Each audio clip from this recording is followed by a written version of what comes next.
Hello and welcome to the Kuriaknits podcast. My name is Erin and I am so glad that you have joined me here today. It is the evening when I'm filming this. I usually film in the morning or early afternoon, and I was sitting at my computer relaxing a little bit and I thought, you know what? Now is probably the best time to get an episode in because life is a little bit chaotic right now. This past weekend was at a big medieval conference. If you don't know, I'm a medievalist. I am getting my PhD in medieval environmental history, and I was presenting at one of the big conferences in my field called Kalamazoo, which is in, you guessed it, Kalamazoo, Michigan. And so we drove there and I ended up getting COVID. And so this week has been a bit rough. I ended up getting sick with other things while there, and it's been an adventure, and this summer is just chaotic. But to try and make this a little bit more succinct, I'm going to give a life update at the end, and I'm going to start off by first talking about what I am wearing. And so it is finished if you've been following for a while. This is the Freddie Pullover by Chen, and it was a pattern, the last pattern that I was testing. I signed up for 4 test knits all at the same time, and this was the last of them to be due, so I am a free bird, able to knit on whatever I like.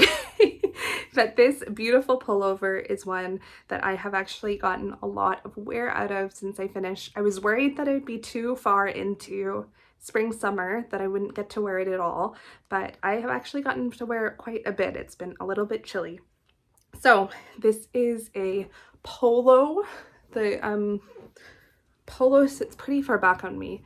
When I notice in some videos it squeaks a little bit, and it's because I'm sitting on, I live in a century home. It's 120 years old and the floors creak. So when I move, you get a little bit of squeaking, and I find that sometimes it can sound like something else. And so just know if you hear that, that's what that is. But yes, it has a beautiful double knit collar that on this one sits quite a bit further back. It has a pretty low V. It's a cropped length, and of course long sleeves with a beautiful cabling pattern on them, which I just love.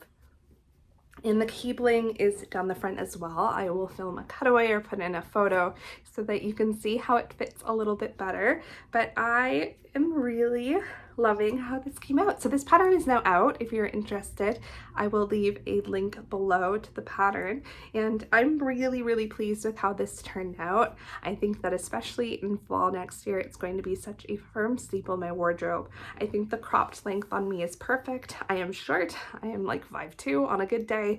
And with high-waisted pants, it will be just the perfect length for me. I think that for work, I'll likely wear an undershirt because I'm wearing a bit for back, but if I pull it all the way down, it's a little booby for work. Yeah, I don't need to show you my boobs, they're there. So I'm just wearing it a little bit further back for now, and I've worn it with a t-shirt underneath. That looks fine as well. It looks fine just wearing it like this, but it does mean that the back kind of sits back a bit further, which I don't mind, but some people might not like that look as much. I knit this in West Yorkshire Spinners fleece BFL, and I say fleece because I've just been saying Blue Face Leicester DK, and I recently realized when I was updating my Ravelry that West Yorkshire Spinners has a fleece BFL and then just a BFL, so it is the fleece version. And I picked this yarn up when I was in England in April, when I was in England last April, and I got 6 skeins of it with the intention of using it for a different test knit, and I did use it for that test knit and then ripped it out because I decided I didn't like the pairing of the yarn together. But I think that this yarn suits this pattern so much. It's very slightly heathered. You can tell it's evening because I think the light isn't as bright as I usually have it here, but it's slightly heathered. But because the cabling on this is so subtle, I don't actually mind the way it ends up looking with it. So that is the Freddie. It has worn really well. I loved working with this yarn. I thought it was wonderful to work with. What has shocked me though is that it's a little bit scratchy to wear, and I was not expecting that at all. I'm hoping that it will soften up a little bit with wearing, but especially with the name fleece, and it is mostly softer. Like, it's not scratchy in the way that Lopi's scratchy. It's just got a little tiny bit of an itch factor.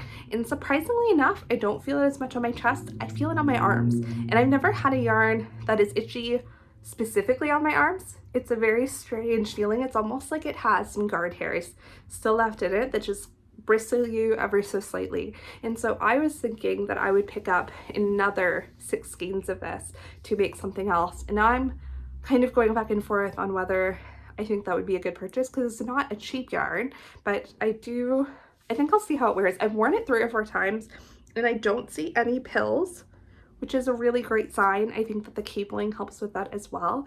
But the other thing that kind of shocked me is usually when I'm making a sweater in my size, I've got about a 40-inch bust.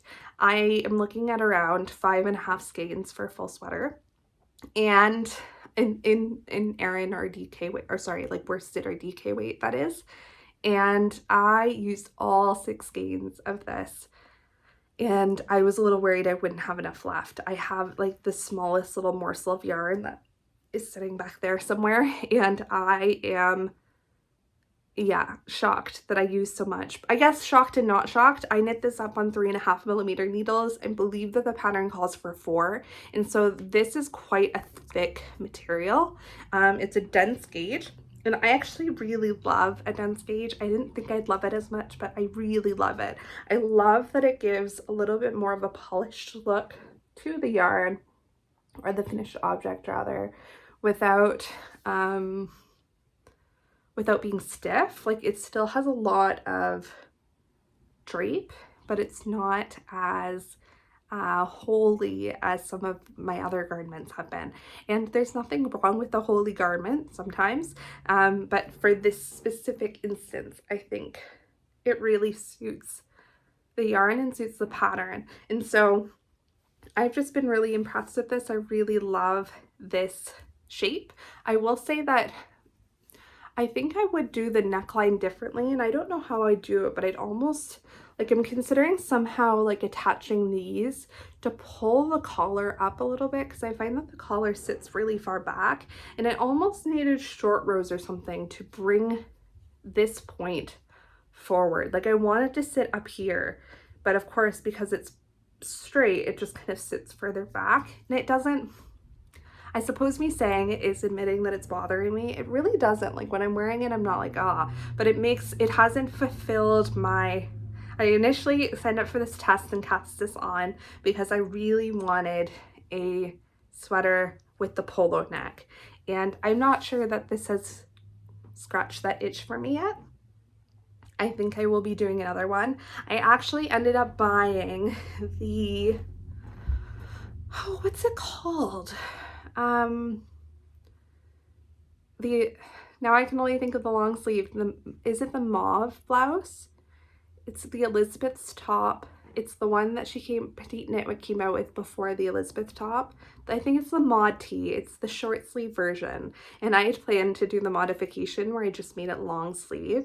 And then she came out with the long sleeve version, and I was like, well, I'm not gonna buy the long sleeve. And so I've had that in my library for a little bit, and I think that that might still be in my future, but for now I'm really pleased with this, and I have no intentions of casting something like that on until probably fall winter. That said, I feel like I keep on pinning patterns and thinking about them and be like, that is a fall winter pattern. I cannot wait. On top of, I have ideas for my own designs that I really want to do in fall winter, and so I mean, I think it's a good sign. I've been wondering lately if I'm losing a little bit of my knitting inspiration, and I don't think that's it. I think it's just changing so that I don't, it's funny, I don't feel an obsessive need to always be knitting anymore. I used to feel like I had to be knitting, and that has changed to me dreaming more about knitting, me thinking more about knitting in concept. I've been thinking a lot more about the craft itself, about materials, about sustainability when it comes to knitting, and really just considering how I want the longevity of this craft to be in my own life. I'm now on year 3 of knitting, and I think that at this point in my life, it's become much more sustainable for me. I am someone who goes through obsessive phases with things, and I had knitting is definitely one of those for me. And I find that I have an obsessive energy and I have to channel it into something, and so I try to pick something constructive and they happen for years at a time. So for the past 2 years it's been knitting, and I can feel myself coming off of that a little bit, and it's fine. I'm just happy that I still have a desire to keep on moving with it, and it's allowed my brain time to think about other things, but also time to think about knitting in the context of my life and the life that I want to create for myself, which is really, really nice actually. It feels like I'm kind of maturing into my knitting and I'm figuring out what exactly I want from it. And that's been it's been a joyful process for me. Am I a little bit concerned about what my next obsession in life will be? Yes. I'm secretly hoping it will be Latin. I'm in intensive Latin classes for the next 2 months. And I'm like, if I could just become obsessive about this and just be like a really great Latinist, that would really help me in my life. I doubt it, but it has captured my attention much more than I thought it would. So that is excellent. So I actually only have 3 things to talk about today, and that is because I have just been putting all my focus into one garment. But let me show you the 2 that I haven't done as much on, and then we'll get into the thing that's been stealing the show.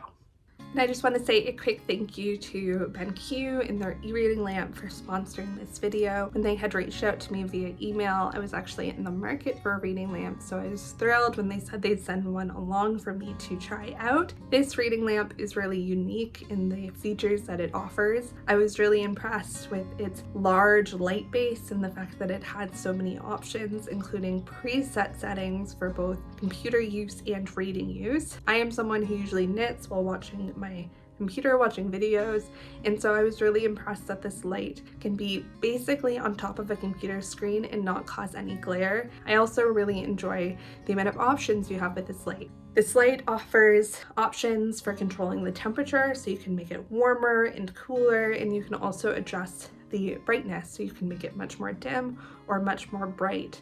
And all of the options are really intuitive and easy to use. I really enjoyed how easy it is to set this lamp up and to adjust it so I can bring it in closer to my knitting if I need to. But honestly, with the brightness adjustments, I've never felt the need to actually bring it in closer to my knitting. It's always been bright enough. If you are in the market for a reading light, a knitting light, a computer light, I highly recommend this lamp. I've been really impressed by it, and they told me that I could say whatever I want about it, so this is truly my own recommendation. If you would like to grab one, I am leaving links to the BenQ website and their Amazon page down below. It's definitely an investment, but I've been really impressed with the quality of the lamp while trying it out so far. So let's get back to the video. I am going to start with an object that should be finished by now, by all accounts, and it is the Field Day cardigan. This is a pattern by Ozetta, and I finished one sleeve, I finished the whole body, and I've only just cast on the second sleeve. These sleeves, this is knit on 5mm needles. I've been knitting something else on a 3.5, and these feel huge to me now. It's so funny how that perspective can change things. Actually, I think I'm going from biggest gauge to smallest gauge today, so that's a great that's a great way to go. I am knitting this with my dear friend Francesca from An Italian Knitter podcast. I will link her down below. I am woefully behind on all podcasts. I haven't been watching a lot of YouTube, and especially not a lot of knitting YouTube lately, for no particular reason. I prefer to knit when I'm watching knitting YouTube, and all of my YouTube time has been spent doing paleography. And if you don't know, paleography is taking medieval handwriting and typing it up or printing it out. So you'll see, usually it's Latin with the documents that I deal with. Someone will have handwritten, because of course, pre-printing press, a book or a document, and they use a lot of shorthand and a lot of, I'll try and put up an example of it, but it's kind of scrawly, and so you do need some training to be able to read it. And so I'm on a project right now where I am doing a lot of like Bible verses and writing it the way that they wrote it. So I'm not translating, I'm just writing out the Latin as I see it on the page. And to do that, I find that I can watch videos, which is really nice. It helps me get through the writing of it.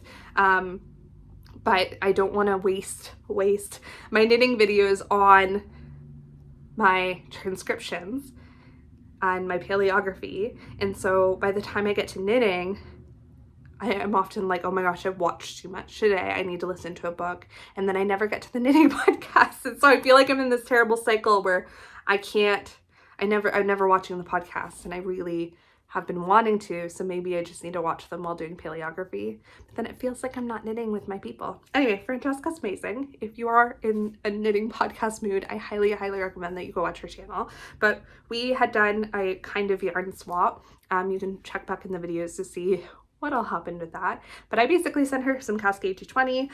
I have some Cascade 220 that she sent me, and we decided to knit the same sweater together and ended up on the Field Day Jacket by Ozetta. And so I think she may be ahead of me now, but I am on my second sleeve.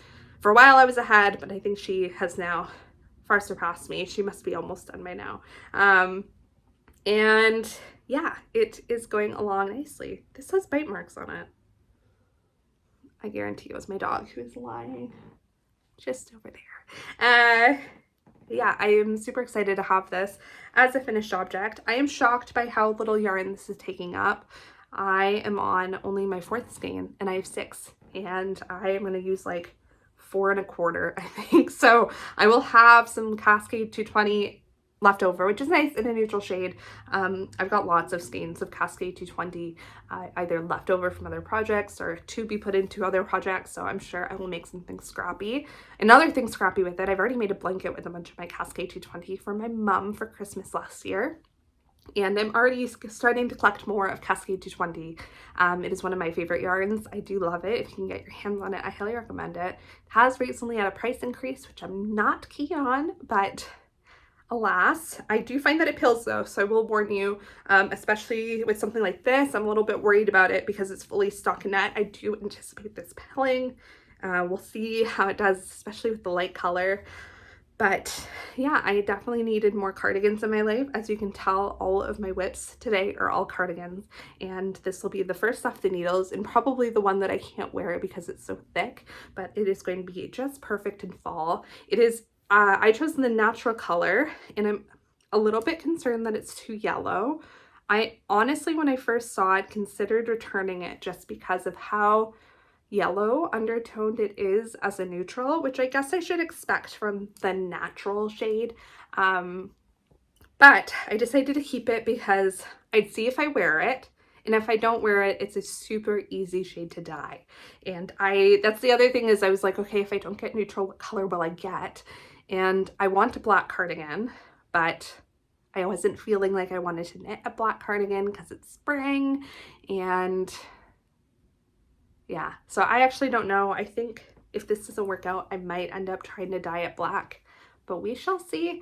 That would be in the future. In the meantime, I really like looking at it. It has a beautiful button band that I'm not putting buttons on. And so I am just so excited to have this off the needles and to have it in my wardrobe. And hopefully there's a few cool days left in the year that I can bring this with. And actually, if I finish it, I mean, I'll definitely finish it before I leave for England. It might be a good one to bring. Oh no, it won't, because it rains so much there. I was like, I know it gets cool sometimes there in the summer, and I thought it might be nice to bring on the plane and wear it as my jacket while I'm there. But I think a rain jacket's still the best way to go because it will definitely rain while I'm there. But anyways, that is future planning. And for now, I just need to finish that sleeve, which this one was, the other one was only 2 days of serious knitting. And so I guarantee that the other one will just fly by if I take the time to concentrate on it. I am going to church tomorrow, and I usually knit in church. If you think that's disrespectful, I'm sorry. It helps me concentrate, and I think that because it's just stockinette around, it might be a good contender to bring to church with me. And the reason that I'd had this on hold for so long is a silly reason. I knew I was almost at the end of this skein, as you can see by how flimsy it is. I'm pulling from the center, and I didn't want to wind up another skein. And so I was like, if I just put it off, I won't have to wind up another skein. Just so silly. And I just cast it on today because I'm like, I'm being silly. I just need to finish this darn thing. And then I can cast something else on, something new on, or finish my millions of languishing whips that now feel a little bit too warm for the season. I'm ready to cast on some spring, summer knits. But I've got so much to finish up next fall. So I don't know what I'm gonna end up doing once I finish. I think I should finish up at least one of my languishing whips before allowing myself the pleasure of casting on a beautiful summer pattern. And there's been so many beautiful ones out. I am so excited for one day. One day I will allow myself to cast on another beautiful spring pattern. So the next cardigan I have to show you, I'm not sure if this one will have, oh, and I'm in the middle of a row. That's delightful. I'm not sure this will have much of a meaningful difference from last time, but I am knitting the April cardigan by PetiteKnit, and it is looking like this. Maybe I'll show you the shoulder detailing. That's probably the best. So you can see it comes down like this, and then it flares out like this. I'm not sure you can see those stitches very well because it has both mohair and it's white and it's blowing out a little bit, but I am mid-row. And yeah, I don't know if I have too much to say about this. I'm really interested in the construction of it. I thought it was a simple raglan. It's definitely got a little bit more oomph to it than that. And I am knitting it with Knitting for Olive mohair and their merino. And one of them is in marzipan and one of them is in kit. And I don't know which one is in which, but they go beautifully together. And it's one of my favorite combinations of all time. I just love Knitting for Olive. I love knitting with their yarns. And they might be my desert island company, if that's allowed, possibly. That or, oh, that's another thing I wanted to talk about. That I was gonna say that or Blue Sky Fibers, but Blue Sky Fibers, which makes my favorite. Oh, is that gonna fall on me? No, okay. This is my favorite yarn of all time. It is wool stock worsted, which is by Blue Sky Fibers, and I have just found out recently, they just posted on their Instagram that they are acquired now by Malabrigo, and they said in their announcement that they're now in their acquisition announcement that there is no plans to change any of their yarn offerings. But I am terrified because you never know, like they lose control. I think the couple that owns Blue Sky Fibers are retiring, which, like, good for them. It's probably a great buyout for them. But if they get rid of, Malabrigo, if you're listening, if you got rid of wool stock worsted, I'm rioting. It is my favorite yarn of all time. It is the best mix of a easy to work with, high spun, worsted weight workhorse yarn that doesn't pill very much and is super duper soft. It like defies all odds. It's the best. I love it. I've got 3 garments in it and a 4th on the way. And I adore this yarn. You can buy them in these chunky, like 150 gram skeins, and I love them. They're like 330 yards a piece.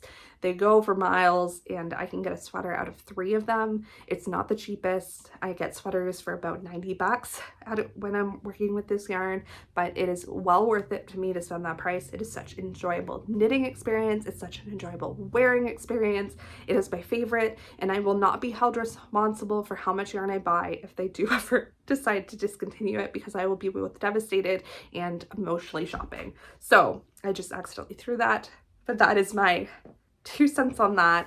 I think that wool stock worsted sells pretty well. It's in a lot of local yarn stores, but I know there's a few of you on here that watch that own or work in yarn stores. If you ever catch a bird in the wind saying, hey, wool stock worsted might be discontinued, can you please let me know so I can just buy? I will happily give you money and buy up your stock if you ever hear that, because I would be so sad. So that's my true desert island yarn. But I think if I had to pick a brand with a little bit more versatility, I mean, Blue Sky Fibers has a lot of different yarns, but that is the one that is my ride or die. Whereas I like more of the whole range of knitting for olives, that I think would be my knitting desert island brand as opposed to yarn, if that makes sense. That was a divergent there. Deviation? It's not diversion, is it? By the way, Canadians, blackberry ginger ale is out. This is my favorite ginger ale of all time. One of my favorite sodas of all time. I saw it in the grocery store. I freaked out. Go get you some. It's delicious. Anyway, not spawn, any of that. But my last cardigan is the one that has been capturing absolutely all of my attention. And I cannot remember the name of this cardigan. Let me look it up so I can tell you what it is. Okay, so if you've been around for a little bit, you have seen my lavender cardigan woes. As part of the yarn swap, with Francesca, I ended up buying some lavender yarn that I'd hoped would pair with some thrifted mohair I had, and it didn't pair to my liking. So I was like, maybe I'll just shelve it and I will come across, oh, no. Okay. So then I had a career win and I traded myself some yarn. And so I bought, oh my gosh, have I even shown these on the channel? I should look into that too. Did I? Yeah, I think I did. It's been so long ago, guys. So I bought this linen quill with the hopes of pairing it with this Ozetta, and I was not satisfied with the way that these paired together either. My vision is a lavender spring cardigan, and I thought linen quill, because of the linen content, would keep it a little bit cooler, because I was like, I could buy a mohair, but mohair is inherently warm, and I don't want this to be a warm weather cardigan. I want this to be a cool weather cardigan, and so it doesn't make sense to pair it with a mohair. And so then I was thinking, let's pair it with a cotton. And then I couldn't find a cotton that I thought the color matched enough, or at least not in a fingering weight. As again, I have a fingering weight, and I didn't want to pair it with anything bigger than a fingering weight, as then it would be too thick to be a spring cardigan. So I was talking about my spring purple cardigan woes on Instagram, and then my friend Julia messaged me. Check her out. She has a fantastic feed. She also works at the Creative Knitter, who's a fantastic company outside of Niagara, and I love their yarn. I love their store. I have sincere hopes that this summer I'll be able to make it out to it. But she was just like, just do a fingering weight cardigan. This is what she had been telling me the whole time. And I was like, I can't do a fingering weight cardigan. That's so much purling. That's so much purling in a fingering weight yarn. Are you kidding me? I don't want this. And then I was looking at the yarn and I was like, I'm going to do a fingering weight cardigan, aren't I? And so I am making a fingering weight cardigan. And before I show you, just know that I didn't want this. And I think it has broken me as a person. But I will show you everything. So this has been mostly all that I've been knitting on because it's become my obsession in life.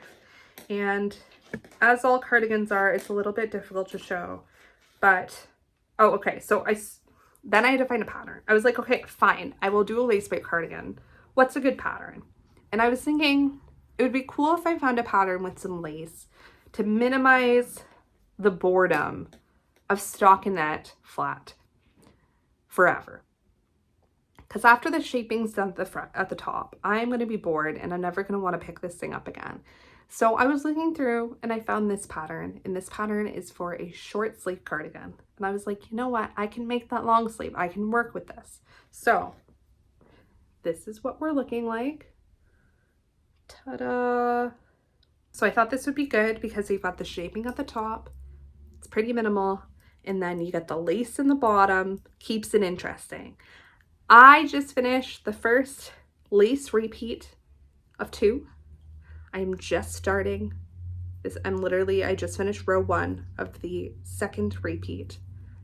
And it looks like I'm about halfway through the body, so I feel like we're doing okay. I cannot, with full confidence, recommend this pattern, which makes me really sad to say. This has been a struggle to knit on, not only because it's a not lace weight, good God, not only because it's a fingering weight cardigan that includes lace, it has at least one error in the pattern, and for whatever reason, the shaping on me was not working correctly. So let me be more specific.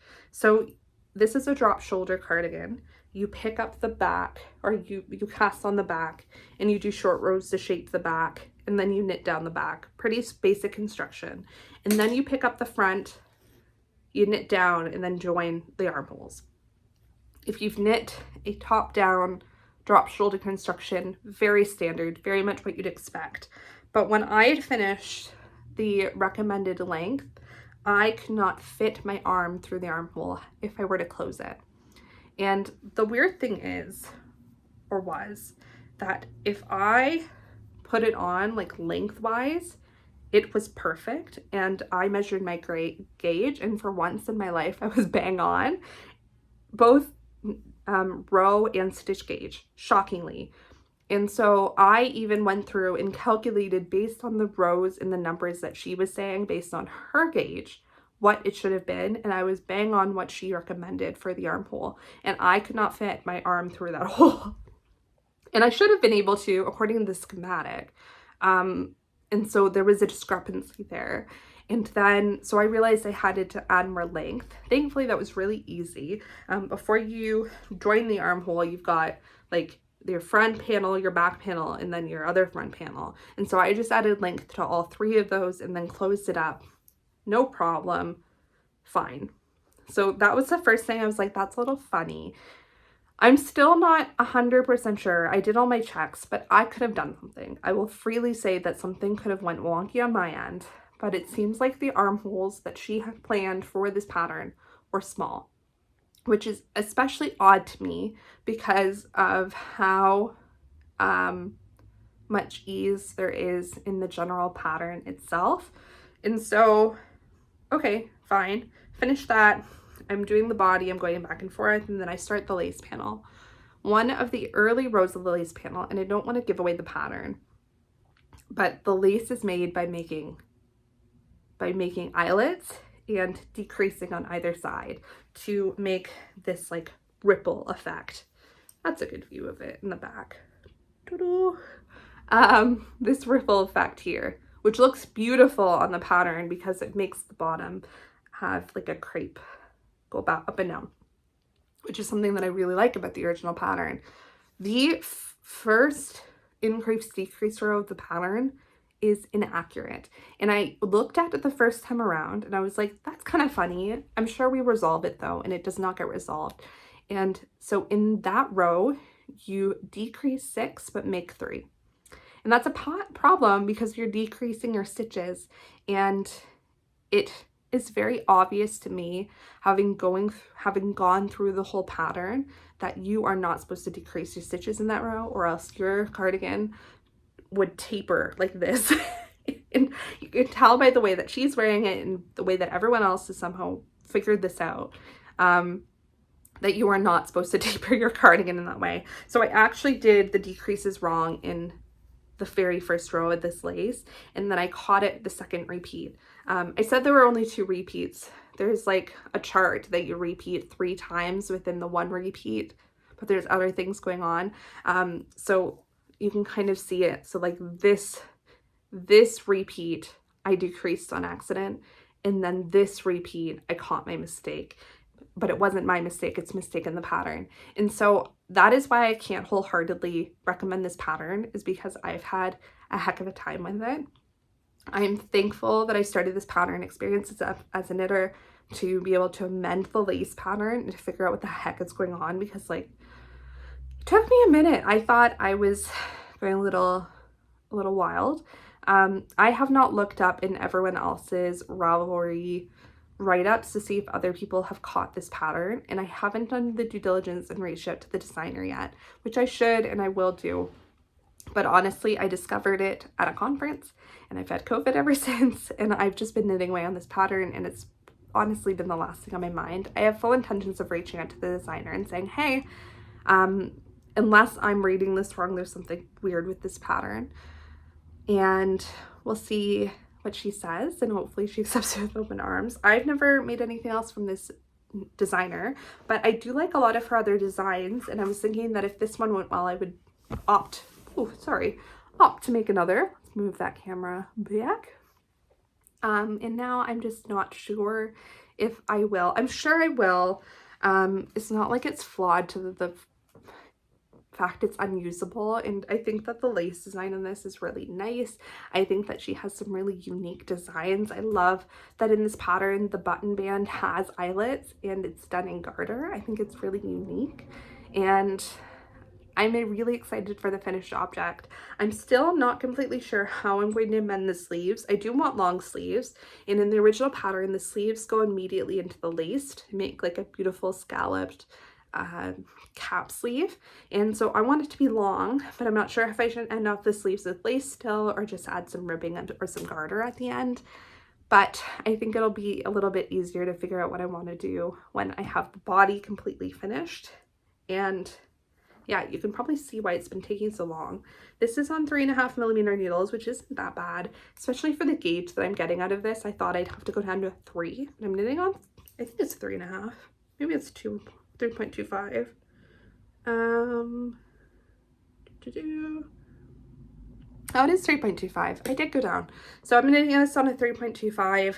That's perfect for gauge for me. I'm really excited to have this off the needles and have it finished. I am so in love with the material that it's making. This Filcolana Ozetta, I was a little bit worried it being superwash, that having it on its own would be too like plasticky, the way that the superwash finishing sometimes does, and it's not at all. It just feels like a really nice quality sweater, and I am so excited to get this blocked and to see what it ends up looking like, and it makes me want a million fingering weight things. I love how light it is. I love how delicate it feels, and I want more fabric in a fingering weight. And it's such a difficult thing because as someone who has a knitting channel, you guys want to see finished objects and things that I'm working on, and obviously a fingering weight garment takes a lot more time, and so I'm trying to figure out what I'm going to do if I'm drawn to a lot more fingering weight projects, because I'm not going to stop myself from making them, but I may need to, both for my hand health and for the health of this channel, need to stagger it with some thicker things that I can finish a little bit quicker.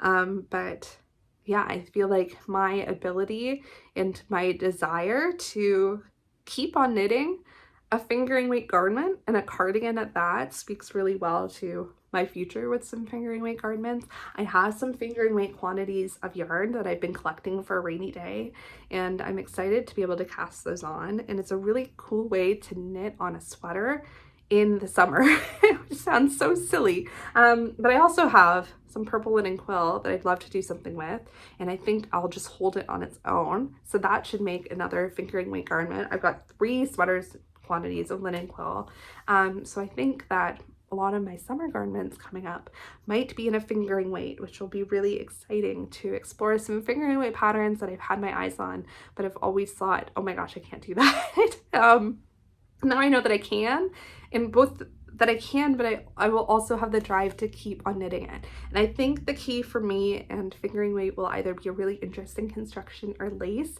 When I was just doing the stockinette, it was killing me a little bit, and if I had not have been doing it through meetings, I don't know how I would have gotten through lace.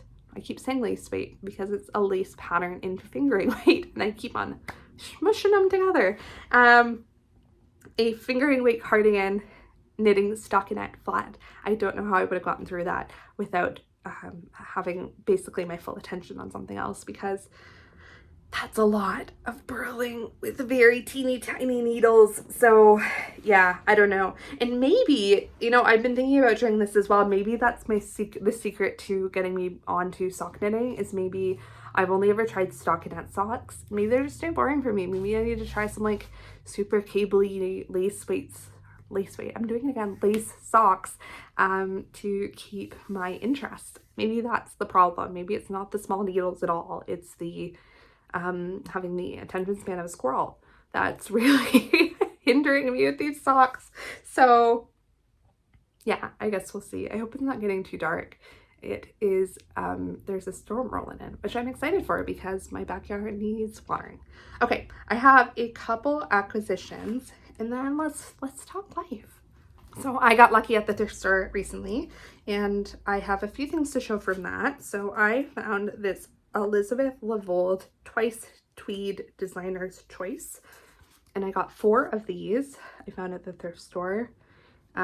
It is recycled, 100% recycled fibers.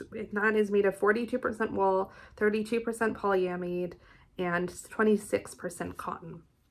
It's got a recycled feel to it. I wasn't entirely sure if I was going to get this because I still don't quite know what I'm going to do with it, but I thought at the very least, if I end up doing that DK/worsted weight blanket for myself, this would be a great add-in. I think it would blend in well with those fibers. I've got 4 of them, so I definitely have enough to do something with them.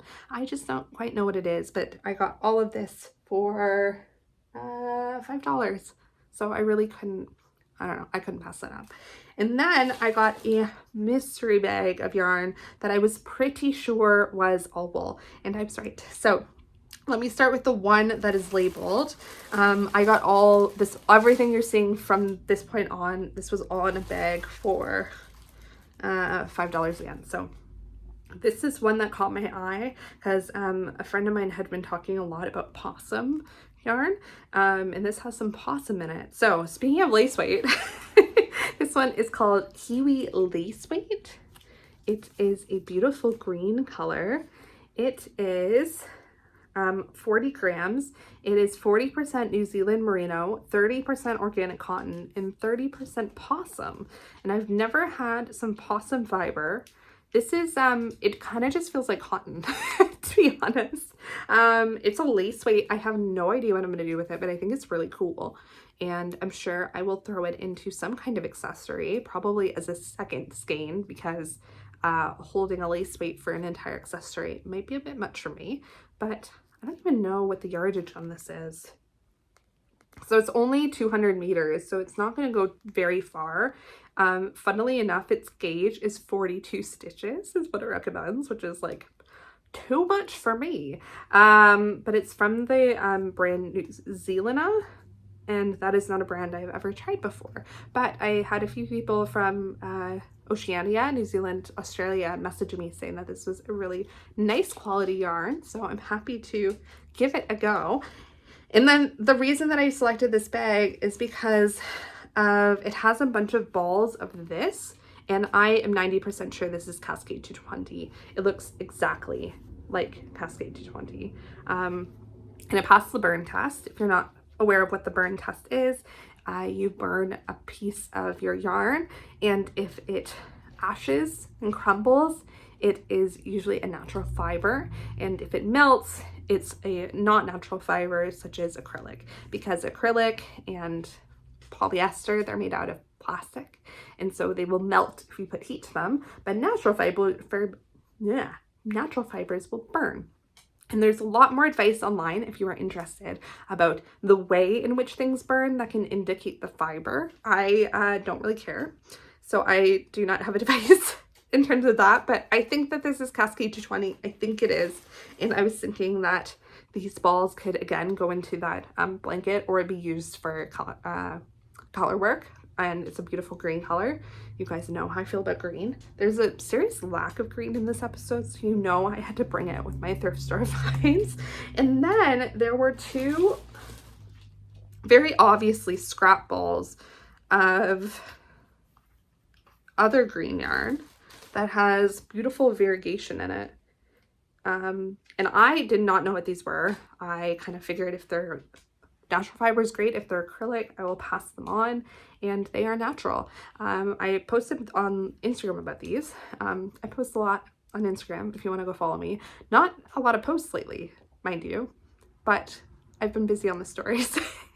And some of you messaged me to suggest that this might be a Malabrigo yarn, the possible enemy of my life. But you guys have been sending me some colorways. They match kind of. I don't know that I'll ever get to the bottom of what these actually are, but they are a worsted to Aran weight yarn that is wool adjacent. I think it's wool. It feels like wool.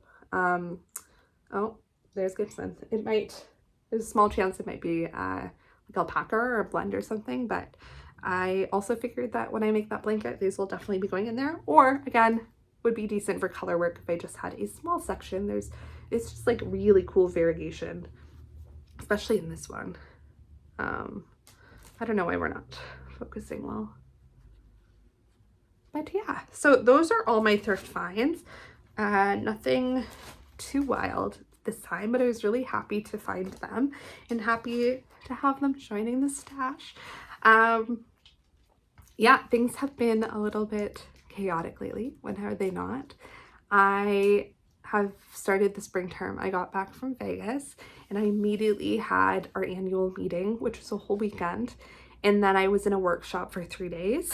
Then I had 1 weekend off, and then I was off to Kalamazoo. Is that right? Is that the right timeline? Yeah, I think so. And so I've just been running around like a mad woman. And then I started a summer job doing paleography, which I mentioned, and it was more hours than I expected it to be. So that is that. And I've also started intensive Latin classes, which are intensive in Latin, as you can imagine. And honestly, they're going better than I thought they would, but it is a lot of work. It is 2-hour Zoom calls 4 days a week and an anticipated 3 hours of work every day on top of that. And I would say I'm about hitting 2 to 3 hours of additional work a day. It is a lot. It is intensive. If you are someone who needs to go through Latin training, feel free to message me and I can talk to you about it. It is very highly recommended to me, and I will say, only having finished week 1, I've already learned more than I have in any other Latin course I've ever taken. The reason that I need to do Latin is because I am getting a PhD in history and I'm a medievalist, and my records are written in Latin. Latin wasn't spoken very much in the medieval era, but it was the language of administration. And so most of the records that we have of that time, especially in Western Europe, are written in Latin. And so to be able to understand medieval history, to be able to read these documents, you need to know Latin. And Latin is not something I ever thought I would have to learn. I did not anticipate going to grad school, so it's not something that I learned early. I think everyone else in the class is either going into their master's or still in undergrad. So I commend them for being on top of things. I did not anticipate getting an advanced degree like this, nor did I anticipate being a medievalist. So the language component is something that I really need to get on top of.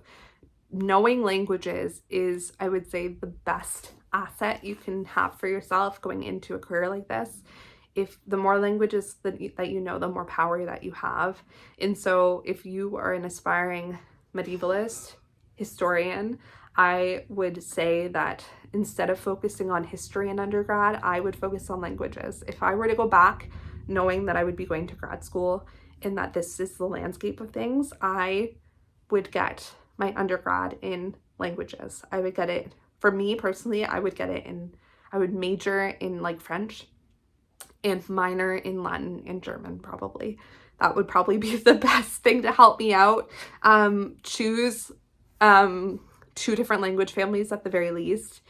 So Germanic and Romance languages, and learn them, and then learn Latin on the side. And you would be a million miles ahead of most other people. A lot of people in this field just say, oh yeah, you'll just like pick up language, and I am not naturally gifted at languages. I have found it extraordinarily difficult. I'm losing light by the second here. I hope the video quality isn't too bad right now. I'm done the knitting anyway, so you can just listen to me ramble on about academia and such. But anyways, yeah, I'm not naturally gifted at languages, but those that say that you can just pick up a language, I find that they often grew up speaking at least one other language in their home, and so they are used to understanding different grammatical structures in a way that people who grew up speaking only one language just do not. And I only grew up speaking English. I can read French with great trouble, but I know enough French grammar that the Latin grammar isn't completely shocking to me. If you are considering, I'm sure I'm speaking to like no one, but if you're considering being a medievalist and you don't want to jump into the Latin right away, I would pick up a Romance language, French, Spanish, Italian, I think Romanian, one of those that have like verbs you decline or nouns you decline. I guess French doesn't have nouns you decline, but at least like verbs that you conjugate will give you a huge edge in understanding the structure of Latin. And you will have to know it eventually, but it's a very structural language. And I find that it's much easier to learn a spoken language because you can immerse yourself in it. You can watch TV shows, you can listen to podcasts. And I don't have that option in Latin because it's a very dead language and no one's speaking it. Even the experts argue about how it's supposed to be pronounced because no one's naturally pronouncing it. And so that is my woes on Latin, I guess. It is the reason that I have not been as active on Instagram or on here, is I am just tired. I'm very tired. I, on top of all that, need to do the darn PhD. I had a thesis proposal to get in. I still have to get it in. It is now late. It's almost done. I'm awaiting feedback at this point. And I am leaving on, I think, July 1st to go to England for a month to get in the archives. And so I need to finish Latin.